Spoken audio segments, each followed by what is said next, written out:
दोस्तों, आज मैं आपको जिस मेडिसिन के बारे में बताने जा रहा हूँ उस मेडिसिन का नाम है कैप्सूल विब्रामाइसिन।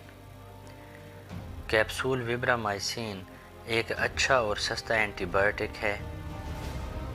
विब्रामाइसिन कैप्सूल चेहरे के दानों और कील मुहासों के लिए मुफीद हैं। विब्रामाइसिन कैप्सूल दांत और मसूड़ों की बीमारियों में मुफीद हैं।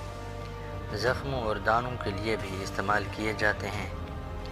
विब्रामाइसिन कैप्सूल जल्दी बीमारियों में एंटीबायोटिक के तौर पर इस्तेमाल होते हैं। ज़ख्म हो या दाने हों या इन्फेक्शन हो तो विब्रामाइसिन कैप्सूल का इस्तेमाल मुफीद है। गले की ख़राबी और गले के इन्फेक्शन में विब्रामाइसिन कैप्सूल का इस्तेमाल मुफीद है। गला बैठ जाने की सूरत में भी विब्रामाइसिन कैप्सूल इस्तेमाल किए जाते हैं। छोटे पेशाब की नाली में अगर कोई इन्फेक्शन वगैरह हो तो विब्रामाइसिन कैप्सूल का इस्तेमाल फ़ायदेमंद है। एक कैप्सूल सुबह, एक कैप्सूल शाम।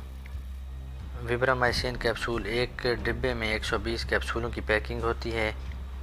एक स्ट्रिप में 6 कैप्सूल होते हैं। एक कैप्सूल की कीमत सिर्फ 7 रुपये है। विब्रामाइसिन कैप्सूल फाइज़र फार्मा के हैं जो कि एक मल्टीनेशनल कंपनी है।